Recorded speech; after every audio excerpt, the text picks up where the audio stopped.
ঈদে এবার কোথায় যাচ্ছি? বাবার বাড়ি না শ্বশুর বাড়ি?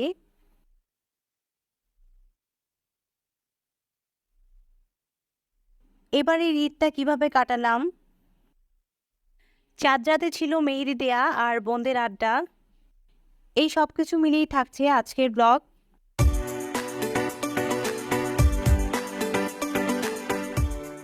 হ্যালো ভিউয়ার্স, আসসালামু আলাইকুম। যে যেখান থেকে বসে আমার এই ভিডিও দেখছেন তাদের সবাইকে ঈদ উল ফিতরের অনেক অনেক শুভেচ্ছা। আশা করছি আল্লাহর অশেষ রহমতে আপনাদের পরিবার পরিজনদের সাথে ঈদ অনেক আনন্দে কেটেছে। আলহামদুলিল্লাহ আমারও ঈদটা অনেক আনন্দে কেটেছে। তাই আজকে আপনাদের সাথে ঈদে বাড়িতে যাওয়া এবং ঈদের দিনের বিশেষ কিছু মুহূর্তের ছবি এবং ভিডিও আপনাদের সাথে ব্লগ আকারে শেয়ার করছি। আশা করছি আপনাদের সবার ভালো লাগবে। আলহামদুলিল্লাহ আজকে বিয়ের প্রায় 6.5 বছর পর আমি বাবার বাড়িতে ঈদ করতে যাব। এটা খুব খুশি এবং আনন্দের কথা। বিয়ের পরে যতগুলো ঈদ এসেছে সবগুলো ঈদই শ্বশুরবাড়িতে করেছি। এবার আমার অসুস্থতার জন্য এই প্রথমবারের মতো বাবার বাড়িতে যাব। আমাদের ম্যাক্সিমাম বাঙালি মেয়েদের জীবনের একটি কমন ঘটনা হচ্ছে বিয়ের পরে শ্বশুরবাড়িতে ঈদ করা এবং বাবার বাড়িকে খুব বেশি পরিমাণে মিস করা, যেটা আমার ক্ষেত্রেও অনেক হয়েছে। এবার ইচ্ছা আছে যে ময়মনসিংহে 10-12 দিনের জন্য থেকে আসবো, আর সেই সাথে যেহেতু পহেলা বৈশাখ আছে তাই একটা শাড়িও নিয়ে নিচ্ছি। পরের দিনের ব্লগ আপনাদের সাথে শেয়ার করছি। এখন ঘড়িতে বাজে প্রায় সকাল 7টা। আমরা খুব পিক টাইমটাতে বাড়িতে যাচ্ছি, যেহেতু আমার হাজবেন্ডের অফিস ছিল, ওর অফিস ছুটি হয়নি, তো দেখা যাচ্ছে যে খুব পিক টাইমটাতে যাচ্ছি, তাই খুব সকাল সকাল বের হয়ে পড়েছি। আমি আর আমার বেবি কারে যাব, আর আমার হাজবেন্ড মোটর সাইকেলে যাবেন। আমাদের ময়মনসিংহ শহরটা আসলে অনেক যানজটের শহর। দেখা যায় যে এখানে বের হলে রিক্সা দিয়ে কোথাও যাতায়াত করতে খুবই সমস্যা হয়ে যায়। সেক্ষেত্রে আমার কাছে মনে হয় যে মোটর সাইকেল ইউজটা যথেষ্ট বেটার একটা অপশন। আমার যেহেতু বাবার বাড়ি এবং শ্বশুর বাড়ি দুইটাই ময়মনসিংহে, তো সেই ক্ষেত্রে দেখা যাবে যে শ্বশুর বাড়িতে যাওয়া আসা করবো বাবার বাড়িতে থাকলেও, এবং দেখা যাবে যে ঈদের দিন বা ঈদের পরের দিন এই টাইমগুলোতে রিক্সা পাওয়া অনেক ঝামেলা হয়ে যায়। সেই জন্য মোটরসাইকেলটা আমার কাছে বেস্ট অপশন মনে হয়, খুব তাড়াতাড়ি যে কোনো জায়গায় চলে যাওয়া যায়। আর যেহেতু বেবি আছে তাই ওকে নিয়ে খুব তাড়াতাড়ি ইজিলি যাওয়ার জন্য মোটরসাইকেলটাই ভালো। এই তো আল্লাহর নাম নিয়ে আমরা উঠে পড়েছি, এখন যাচ্ছি। আমার মেয়ে বারবার পিছনে তাকিয়ে দেখছে, তার মন খারাপ হয়ে গেছে, তার বাবা মোটরসাইকেলে আসছে আর সে একা গাড়িতে যাচ্ছে। টাঙ্গাইল থেকে আমরা রওনা দিয়েছি এবং টাঙ্গাইল শহরের আমরা সাইডে চলে এসেছি বাইপাসে। তো এই বাইপাসটা পার হলেই আমরা টাঙ্গাইল শহরটাকে ছেড়ে যাব। কিন্তু দুর্ভাগ্যক্রমে দেখা যাচ্ছে যে এখানে প্রচুর পরিমাণে জ্যাম, যেহেতু ঢাকা থেকে সবগুলো উত্তরবঙ্গের গাড়ি এই রোড দিয়েই যাতায়াত করে। তাই পুরো পাবনা বাইপাসটা জ্যাম হয়ে আছে। উপরের ফ্লাইওভার দিয়ে গাড়ি প্লাস যত গাড়ি আছে নিচের গাড়ি সবগুলোই দাঁড়িয়ে আছে প্রায় অনেকক্ষণ ধরে। আমার হাজবেন্ড মোটরসাইকেল নেওয়ার কারণে সে জ্যামটা ক্রস করে গিয়েছে, সাইড দিয়ে মোটরসাইকেল যাওয়ার জন্য ব্যবস্থা ছিল। তো সে বাইপাসটা পার হয়ে চলে গিয়েছে, কিন্তু আমরা পার হতে পারিনি। তো ড্রাইভার একটা ডিসিশন নিলেন যে উনি অন্য সাইড দিয়ে চলে যাবেন ভিতরের রাস্তা দিয়ে। এখন ভিতরের রাস্তাটা কেমন হবে আমরা জানি না, উনিও খুব বেশি একটা চিনেন না, তবে অনেক বেশি সময় লাগবে এটা জানলাম।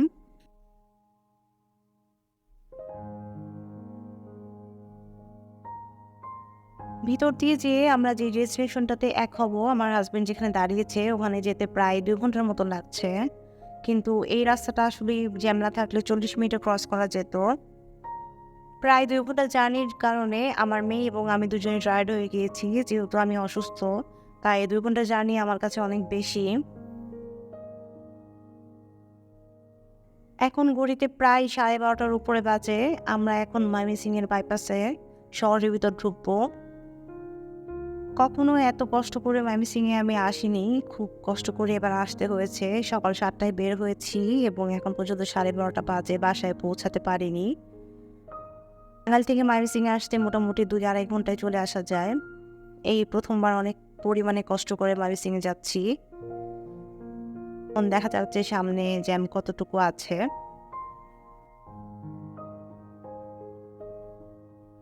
এখন ঘড়িতে প্রায় 2টা বাজে, বাসায় পৌঁছেছি।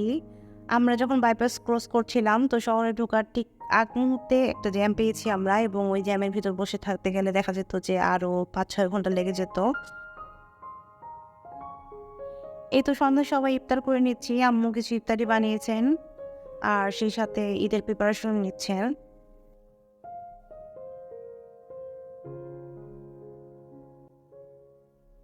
পরের দিন সকালে ঘুম থেকে উঠেছি প্রায় 10টার সময়। আজকে প্রায় অনেক দিন পর সকালে আমি 10টার সময় ঘুম থেকে উঠলাম।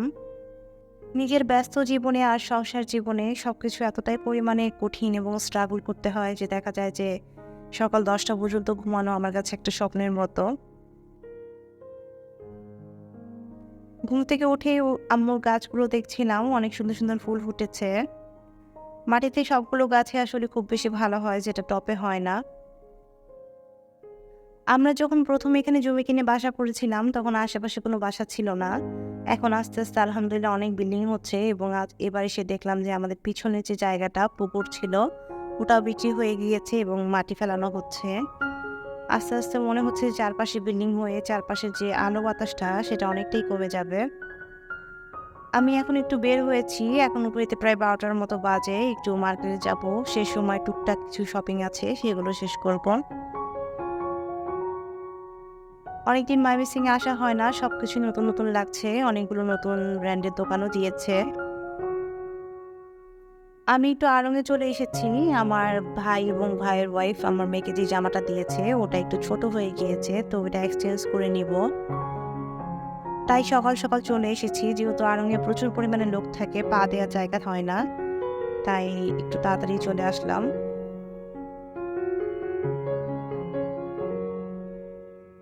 আপনারা যারা নিয়মিত আমার চ্যানেলের ভিডিওগুলো দেখেন, আশা করব আপনারা সবাই আমার চ্যানেলটিকে সাবস্ক্রাইব করবেন, আর সেই সাথে ভিডিও ভালো লাগলে অবশ্যই লাইক কমেন্ট করবেন। আড়ং থেকে বের হয়ে এসেছি, এই সাইডে একটা টপ টেনের দোকান আছে, এটাতে যাবো ভাবছিলাম কিন্তু পরে আর যাইনি। এখন একটু লোকাল মার্কেটের দিকে যাব, টুকটাক কিছু কেনাকাটা আছে। এই তো এখানে টপ টেনের আরেকটা দোকান, এই আউটলেটটা মেবি নতুন ওপেন করেছে, এটা আগে ছিল না। এবার ময়মনসিংহে দেখলাম যে টপ টেনের অনেকগুলো আউটলেট ওপেন হয়েছে, এর আগে শুধু একটা আউটলেটই ছিল। লোকাল মার্কেটে পা দিয়ে আমার মাথা ঘুরতেছে, এত পরিমাণে মানুষ যে হাঁটার মতো অবস্থায় নেই। তো তাড়াতাড়ি করে আমরা কিছু কেনাকাটা করে বের হয়ে এসে পড়েছি। ইফতারের পরে সন্ধ্যার ভিডিও আপনাদের সাথে শেয়ার করছি। আলহামদুলিল্লাহ আজকে হচ্ছে চাঁদ রাত, সবাইকে ঈদ মোবারক। আজকে আমার কাজিন বোনেরা সবাই এসেছে, আমরা সবাই মিলে আড্ডা দিচ্ছি এবং সাথে ওরা আমাকে মেহেদি দিয়ে দিচ্ছে। এই ছোট ছোট বোনগুলো থেকে কত সুবিধা, এখন কাউকে আর মেহেদি দিয়ে দিতে হয় না, ওরা যেহেতু বড় হয়ে গিয়েছে ওরাই আমাকে মেহেদি দিয়ে দেয়, আর আমি সুন্দর করে শুয়ে বসে আছি। আম্মু এদিকে রাতে কিছু ঈদের কাজ গুছিয়ে রেখেছে, এখানে সেমাই রান্না করেছে, চটপটির ডাল সিদ্ধ করে রেখেছে, আর এখানে রোস্ট ভাজা হচ্ছে।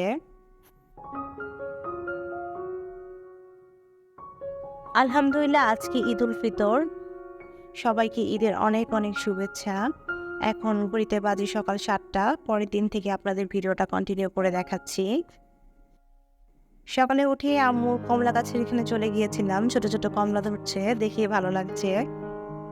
আমার মেয়ে এখনো ঘুম থেকে ওঠেনি, আমি উঠে পড়েছি, আমার হাজবেন্ড গোসলে গিয়েছে নামাজে যাওয়ার জন্য। আজকে ঈদের দিনটা যথেষ্ট মেঘলা এবং ঠান্ডা ঠান্ডা লাগছে, আল্লাহর রহমত নিশ্চয়ই আছেন। গতদিন যথেষ্ট পরিমাণ রৌদ্র ছিল এবং গরম ছিল। এখানে আম্মু নুডলস রান্না করে নিয়েছেন, আর এদিকে চটপটি রান্না হচ্ছে। এই প্রথমবার সকালে ঘুম থেকে উঠেছি, ঈদের মধ্যে কোনো ধরনের দায়িত্ব নেই, কোনো কাজ করতে হবে না, এই চিন্তা করে খুবই ফ্রেশ লাগছে এবং খুব রিল্যাক্সে বসে বসে এখন আমি নাস্তা করছি। মেয়েদের জন্য আসলে বাবার বাড়িটা খুব বড় একটা ব্লেসিং। যাই হোক, আমার হাজবেন্ড আর নামাজে চলে গিয়েছে, আমি নাস্তা করছি, আর এদিকে আম্মু রোস্ট রান্না করছেন। আমার হাজবেন্ড নামাজ থেকে আসার পরে সকাল 10:30-11টার দিকে আমরা শ্বশুরবাড়িতে চলে এসেছিলাম। ওইখানে ভিডিওগুলো আপনাদের সাথে শেয়ার করব না, কারণ যেহেতু আমার শ্বশুরবাড়ি অনেক কনজারভেটিভ ফ্যামিলি, তো সেক্ষেত্রে ভিডিও করাটাকে তারা খুব বেশি একটা ভালো চোখে দেখবে না, তাই ওখানের ফুটেজগুলো আমি নিয়ে নিই। এখন প্রায় বিকাল 4টা বাজে। আমরা চলে যাচ্ছি একটু ঘোরাঘুরি করার জন্য। এই যে এটা আমার হাসব্যান্ডের স্কুল, এর আগের যে ফুটেজটা ছিল ওটা ওর কলেজ ছিল। আর এই যে এই রাস্তাটা দেখাচ্ছি এটা আমাদের খুব মেমোরেবল একটা রাস্তা এবং খুব পছন্দের একটা রাস্তা। আমরা ভার্সিটি এরিয়ার ভিতরে একটু হাঁটাহাঁটি করবো আর অন্য সাইডে যাব না। এই সাইডটাতে একটু ভিড় কম থাকে, তারপরও আজকে যথেষ্ট পরিমাণে মানুষজনের ভিড় আছে। ঈদের সময় দেখা যায় যে আমরা এই সাইডটাতেই বেশি আসি, একটু নিরিবিলি থাকে, কিন্তু এবার কেন যেন মনে হচ্ছে যে অনেক পরিমাণে ভিড়। এই যে আমার মেয়ে এখানে দুষ্টুমি করছে, সে সবকিছু পিঙ্ক কালার করেছে, তার ফেভারিট একটা কালার হচ্ছে পিঙ্ক। এই তো আমাদের ঈদের দিনের বিশেষ কিছু মুহূর্ত আপনাদের সাথে শেয়ার করছি।